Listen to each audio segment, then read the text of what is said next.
Hello everyone, according to আমাদের syllabus আমাদেরকে আরও দুটো টপিক কভার করতে হবে সিম্পল হারমোনিক মোশন থেকে। একটা হচ্ছে time period of simple pendulum, আর এক আছে ফ্রি ড্যাম অসিলেশন আর রেজোনেন্স।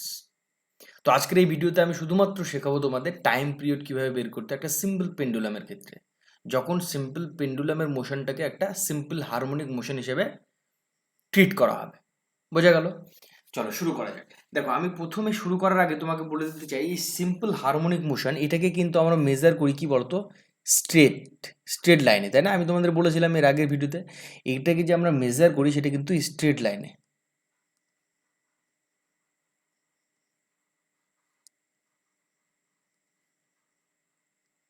এর যে মেজারিং পাথটা সেটা কিন্তু স্ট্রেট লাইন বরাবর হয় সিম্পল হারমোনিক মোশন, তাই তো? এটা আমাদের জানা কথা। দেখো, এখানে তুমি দুটো মানে ছবি দেখতে পাচ্ছ বা অ্যানিমেশন দেখতে পাচ্ছ, সেখানে তুমি পরিষ্কার বুঝতে পারছো এটা ধরো একটা বড়ভাবে দেখানো হয়েছে, কিন্তু এইখানে যে অসিলেশনটা হয়েছে সেকেন্ড টাইপে, এটাকে আমি সেকেন্ড টাইপ দিচ্ছি, সেকেন্ড টাইপ নাম দিচ্ছি, এটাকে আমি ফার্স্ট টাইপ নাম দিচ্ছি। সেকেন্ড টাইপের যে অসিলেশনটা হচ্ছে দেখো, খুব ধীরে ধীরে হচ্ছে। আমি যে সিম্পল পেন্ডুলামের যে টাইম পিরিয়ডটা বের করব সেটা কিন্তু খুব ধীরে ধীরে অসিলেশন হতে হবে, একদম সামান্যতম। কেন সামান্যতম হতে হবে তোমাকে যদি আমি বোঝাই, যদি সামান্যতম হয়, ধরো এইখান থেকে এই পয়েন্টটা থেকে ধরো এইখানে একটা খুব ছোট্ট ডিসপ্লেসমেন্ট হলো, এখান থেকে এই ডিসপ্লেসমেন্ট দেখো প্রায় স্ট্রেট লাইনের মতো। কিন্তু তুমি যদি এইখান থেকে তোমার এইরকমভাবে ডিসপ্লেসমেন্ট নাও, এটা কি স্ট্রেট লাইন থাকবে? এটা কি হয়ে যাবে বলো তো? এটা সার্কুলার পাথ হয়ে যাবে না? বোঝা গেল আমি কি বলতে চাইছি? তাহলে এখান থেকে আমরা একটা ডিসিশনে আসতে পারলাম, এই যে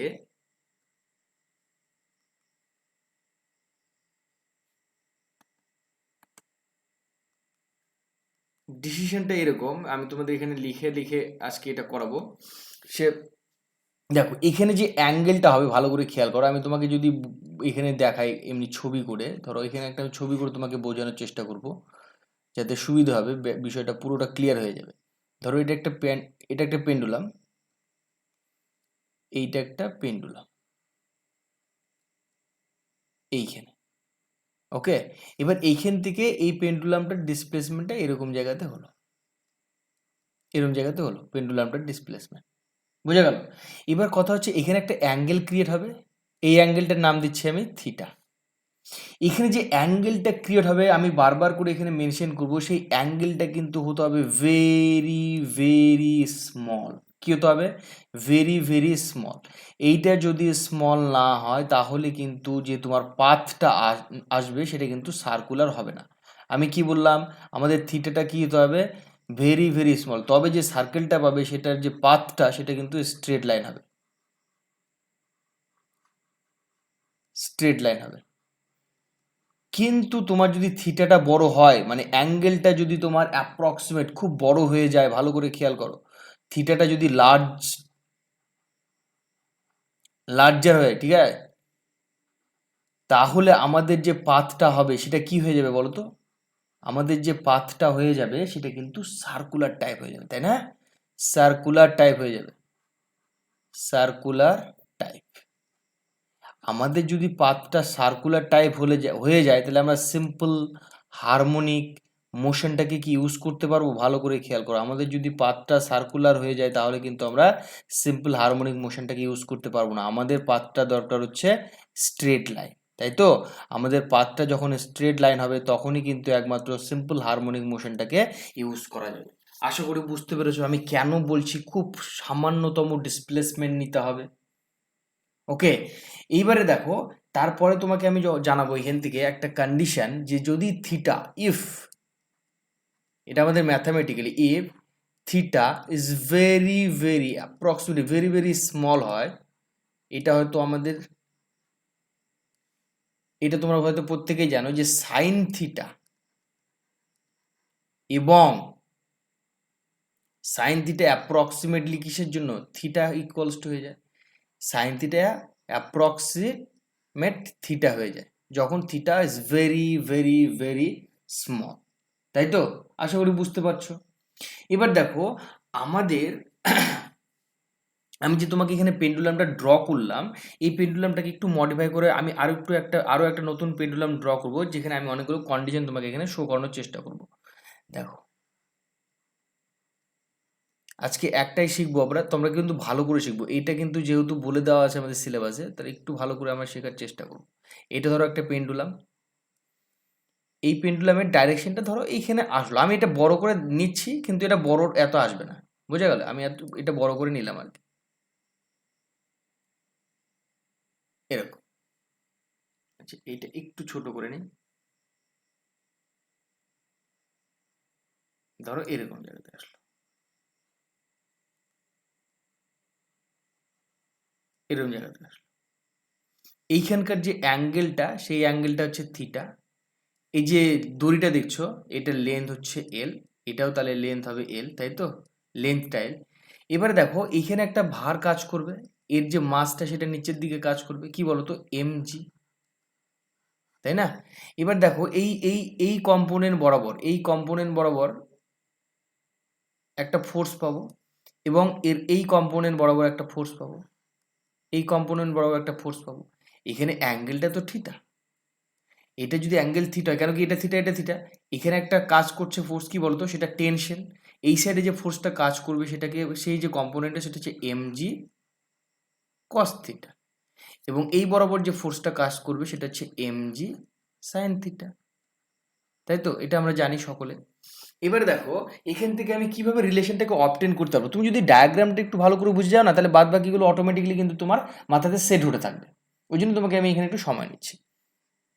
এবারে দেখো এখান থেকে এই যে পজিশনটা ছিল, এটা তো তোমার মিন পজিশন, এটা তোমার মিন পজিশন। এই মিন পজিশন থেকে যখন এই পজিশনে আসলো, ভালো করে খেয়াল করো, এই যে এই পজিশনটাতে যখন আসলো, এখানে একটা ডিসপ্লেসমেন্ট হয়েছে, সেটাকে আমি ধরে নিচ্ছি এক্স ডিসপ্লেসমেন্ট হয়েছে। কতটা ডিসপ্লেসমেন্ট হয়েছে? X. Very very smallest displacement, আমি তোমাকে এখনো বলছি, ভেরি ভেরি স্মলেস্ট ডিসপ্লেসমেন্ট। আমি এটাকে জাস্ট তোমাকে মানে বোঝানোর জন্য বড় করে ড্র করতে হয়, বইয়ে আমাদের ঠিক এরকমভাবে বোঝানো আছে। বোঝা গেল? এখানে যে ডিসপ্লেসমেন্টটা সেটা কিন্তু এক্স হিসেবে গণনা করা হচ্ছে। এবার দেখো আমরা ইন জেনারেল যেটা জানি, যে এফ ইজ ইকুয়ালস টু, ভালো করে খেয়াল করবে, আমরা জানি, আমি এখানে প্রত্যেকটা জিনিস তোমাকে লিখে লিখে দেখিয়ে দেবো, যাতে করে তুমি এখানে কনসেন্ট্রেট করতে পারো। আমরা জানি, কি জানি বলো তো? F, that means force, equals to mass into acceleration, এটা তো আমরা জানি। এবার ভালো করে খেয়াল করো, এখানে যে ফোর্সটা কাজ করছে, কিন্তু আমি এর আগেও বারবার করে বলেছি, প্রত্যেকটা পার্টিকেল এর অপোজিট ডাইরেকশন একটা ফোর্স কাজ করে, এবং সেই ফোর্সটা কি করতে চায় বলতো? ওই পার্টিকেলটাকে তার মিন পজিশনে নিয়ে আসতে চায়।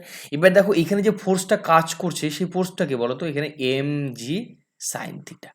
এখানে এই ফোর্সটা কিন্তু পার্টিকেলটাকে তার মিন পজিশনে আনার চেষ্টা করবে।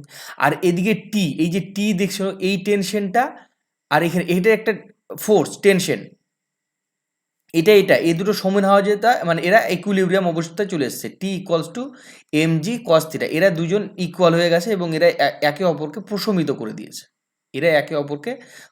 করে দিয়েছে, তাই বস্তুটা কিন্তু ব্যালেন্সড অবস্থায় আছে। বোঝা গেল?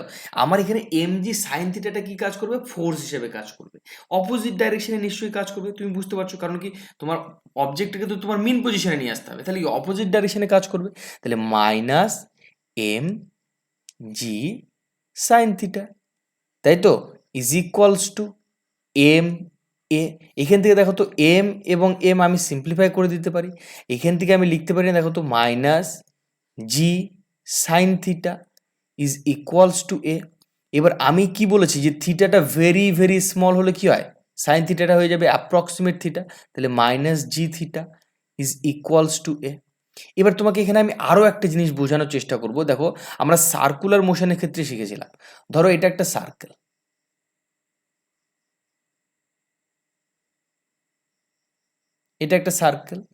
এবং এই সার্কেলের ধরো এইখান থেকে এই যে ডিসপ্লেসমেন্টটা, ভালো করে খেয়াল করো, এটা আমার এ পয়েন্ট, এইটা আমার বি পয়েন্ট, এখানে যে অ্যাঙ্গেলটা ক্রিয়েট হয়েছে সেটা থিটা।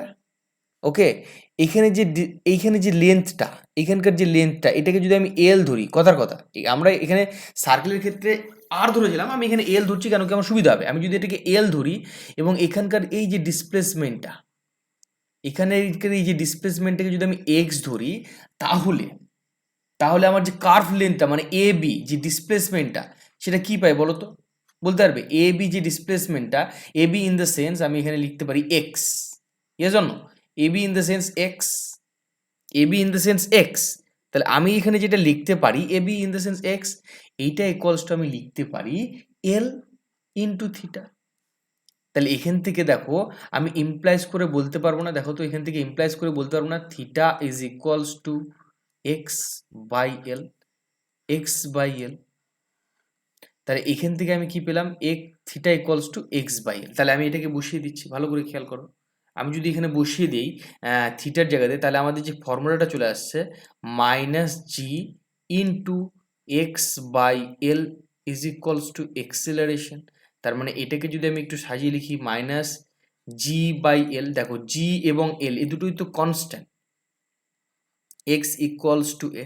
তাহলে দেখো তো এইটা একটা সিম্পল হারমোনিক মোশনের মতো ইকুয়েশন হয়ে গেল না? কেন কি আমরা পড়েছিলাম সিম্পল হারমোনিক মোশনে, তোমরা হয়তো জানবে যে a equals to minus a omega square x, বা এইটা হয়তো তোমাদের প্রত্যেকের মনে আছে, এটা হয়তো তোমাদের প্রত্যেকের মনে আছে যে আমাদের এক্সেলারেশনটা directly proportional to minus x, এইটা ছিল আমাদের একটা রিলেশন, মনে আছে? এক্সেলারেশনটা directly proportional to minus x.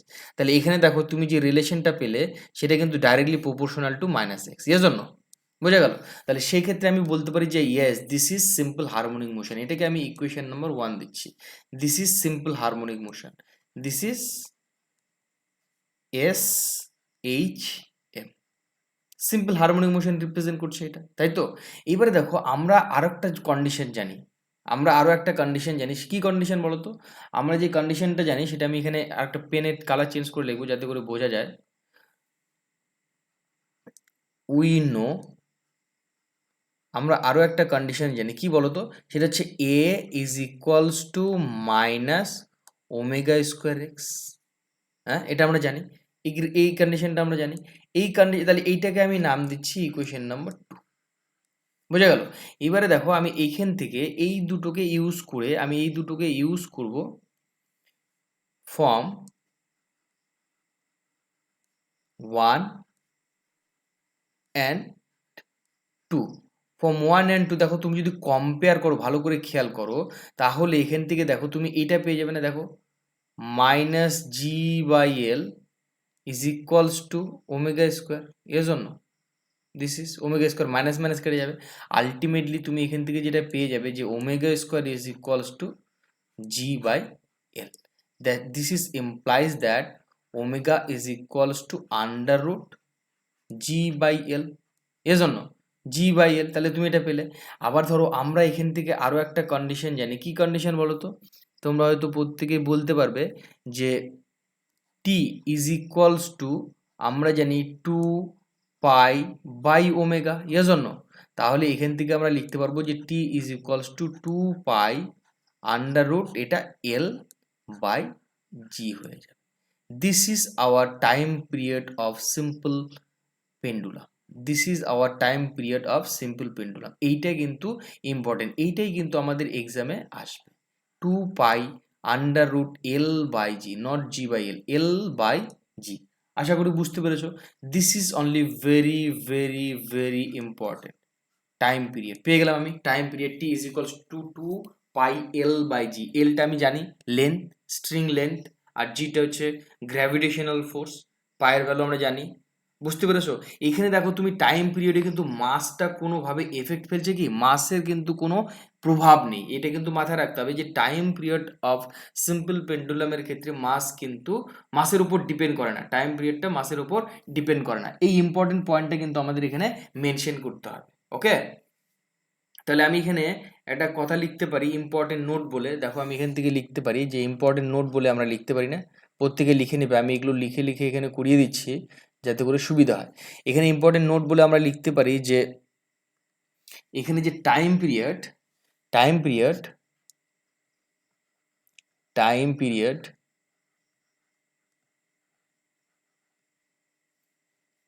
Of simple pendulum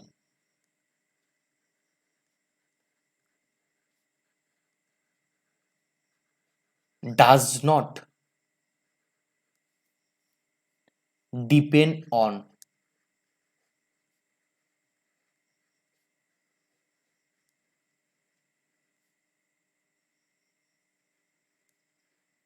on mass. এটা কিন্তু শর্ট কোশ্চেন হতে পারে। কি বললাম আমি? Does not depend on mass. Very very important একটি কোশ্চেন কিন্তু এখান থেকে এটা তৈরি হতে পারে। আশা করি বুঝতে পেরেছো আমি কি বলতে চাইছি। এখান থেকে এইবার তোমাকে আমি যে সমস্ত ইম্পর্টেন্ট কোশ্চেনগুলো বলার চেষ্টা করব, খুব সংক্ষেপে বলার চেষ্টা করব, সেগুলো বোঝার চেষ্টা করবে। আমি পেনের কালার চেঞ্জ করে করে লিখবো যাতে করে এগুলো বুঝতে সুবিধা হয়। ফার্স্ট কোশ্চেন একদম সংক্ষেপে লিখবো। কোশ্চেন নম্বর 1 কি হতে পারে? যদি ধরো পেন্ডুলামটা তোমার লিফটের মধ্যে রাখা আছে, কোথায় বলো তো? লিফটে রাখা আছে। আমি কি বললাম? পেন্ডুলামটা লিফটে থাকবে, বোঝা গেল? ইন লিফট তিনটে কন্ডিশন আসবে, আমি তিনটে কন্ডিশনই এখানে লিখে দেবো। ইন লিফট যখন লিফটটা কি হবে বলো তো? আপওয়ার্ড, উপরের দিকে যাবে। কি বললাম? In lift. ইন লিফট যখন গ্রোয়িং আপ,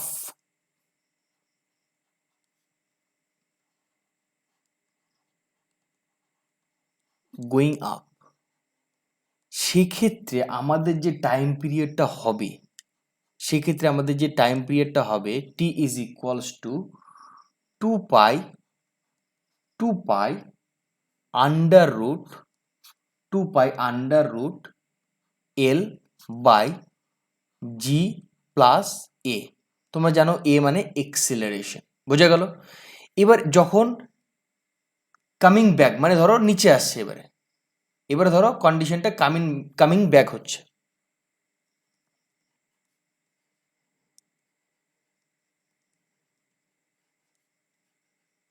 ফিরে আসছে যখন, আর গোয়িং ডাউন বলতে পারো। তাহলে সেক্ষেত্রে আমাদের যে টাইম পিরিয়ডটা হবে সেটা হচ্ছে 2 pi under root L by g minus a. বোঝা গেল? এই দুটো কন্ডিশনই কিন্তু তোমাকে মাথায় রাখতে হবে, বোঝা গেল? এইবারে চলে আসবো তারপরে, এটা কোশ্চেন নাম্বার 1 গেল। এবার কোশ্চেন নাম্বার 2 আলাদা একটা ফর্ম নেব। ইন কার, যদি গাড়ির ভেতরে থাকে পেন্ডুলামটা। কোশ্চেন নম্বর 2 ইন কার, যদি গাড়ির ভেতরে থাকে পেন্ডুলামটা। ইন কার সেক্ষেত্রে আমাদের যে টাইম পিরিয়ডটা হয়, এবং গাড়িটা ধরো কি করছে বলতো? ইন স্ট্রেট পাথে চলছে। হ্যাঁ, তাহলে এখানে যে in straight path, in straight path যদি সরলরেখা বরাবর গাড়িটা চলতে থাকে, সেক্ষেত্রে তোমার যে টাইম পিরিয়ডটা হবে সেটা হচ্ছে 2 pi under root L by g square plus a square to the power 1/2। কিন্তু যদি ধরো তোমার এটা সার্কুলার পথে চলছে, ইন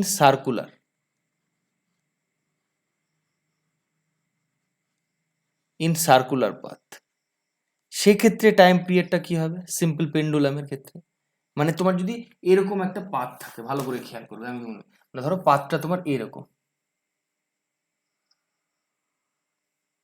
এরকম একটা পাথ, এইখানে ধরো গাড়িটা এরকম আছে, এখানে পেন্ডুলামটা এখানে ঝোলানো আছে, বা এখানে কোনো একটা জায়গায় পেন্ডুলাম ঝোলানো আছে। সেই ক্ষেত্রে তোমার কি কন্ডিশনটা হবে সেটাই কিন্তু তোমাকে জিজ্ঞাসা করেছে। সেক্ষেত্রে আমরা জানি এখানে একটা সেন্ট্রিপিটাল ফোর্স কাজ করে। সেই সেন্ট্রিপিটাল ফোর্সের জন্য এখানে একটা এক্সেলারেশন পাওয়া যায়, তোমাদের হয়তো প্রত্যেকের মনে আছে। সেই এক্সেলারেশন কি বলে? Centripetal acceleration. And centripetal acceleration equals to কি ছিল formula? V square by r. V square by r, সেটাকেই এখানে ইউজ করতে হবে। তাহলে আলটিমেটলি তোমার এখানে যে টাইম পিরিয়ডটা হবে 2 pi under root L by g square, আর এর ভ্যালু এখানে বসিয়ে দেবো। তাহলে এটা v to the power 4 by r to the power 2 to the power 1/2। This one will be our result in circular path. বোঝা গেল? এগুলো কিন্তু আমি শুধুমাত্র করছি সিম্পল পেন্ডুলামের জন্য। ইন লিফট করলাম, ইন কার করলাম, আর একটা কন্ডিশন থেকে যাচ্ছে, সেই কন্ডিশনটাও এখানে দেখব। আরেকটা কন্ডিশন আমরা যেটা জানবো সেটা হচ্ছে ধরো এইরকম একটা কন্ডিশন, ধরো এরকম একটা স্লাইড মানে নতিযুক্ত একটা পাত আছে, ধরো এরকম একটা পাত আছে,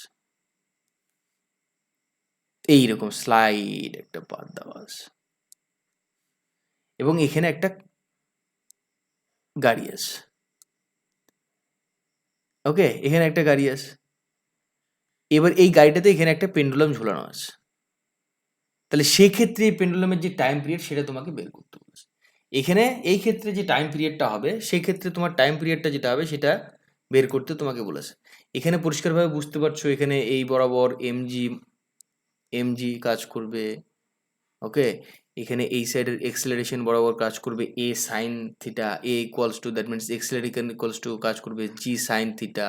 আরও অনেক ব্যাপারগুলোতে কাজ করবে, ফিজিক্সের অনেক বিষয় আছে। তো আমি সরাসরি অ্যান্সারটা লিখে দিচ্ছি। আমাদের যে টাইম পিরিয়ডটা হবে এই ক্ষেত্রে, এরকম কন্ডিশনের ক্ষেত্রে মানে গাড়িটা যদি স্লাইডলি নামতে থাকে, তাহলে আমাদের ক্ষেত্রে মানে ওই পেন্ডুলামের যে টাইম পিরিয়ডটা হবে সেটা টি ইজ ইকুয়ালস টু 2 পাই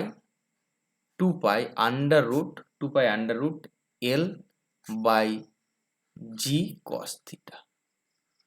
এই চারটে কন্ডিশন ছিল ভেরি ভেরি ইম্পর্টেন্ট কন্ডিশন, যেগুলো মানে এক্সাম পয়েন্ট অফ ভিউ থেকে ভেরি ভেরি ইম্পর্টেন্ট, না করলে একদমই নয়। সেই জন্য আমি এখানে চারটে পয়েন্ট শুধুমাত্র আমাদের মনে রাখার জন্য আমি কিন্তু এখানে তুলে নিয়েছি। এগুলো অনেক ডিটেলসে যেতে হবে যদি এক্সপ্লেনেশন ওয়ে বোঝানোর দরকার পড়ে তাহলে। তাছাড়া এরকমভাবে চারটে কন্ডিশন আমাদেরকে মাথায় রেখে চলতে হবে। তো আজকের এই ভিডিওতে আমি আর বেশি কিছু বলছি না, এখানে সিম্পল পেন্ডুলাম অবধি আমি রাখছি। তারপরে যে কন্ডিশনগুলো আছে সেগুলো আমি পরবর্তী ভিডিওতে কমপ্লিট করে দেব। তো পরবর্তী ভিডিও আসা পর্যন্ত তোমরা দেখতে থাকো এবং শিখতে থাকো। Thank you, take care.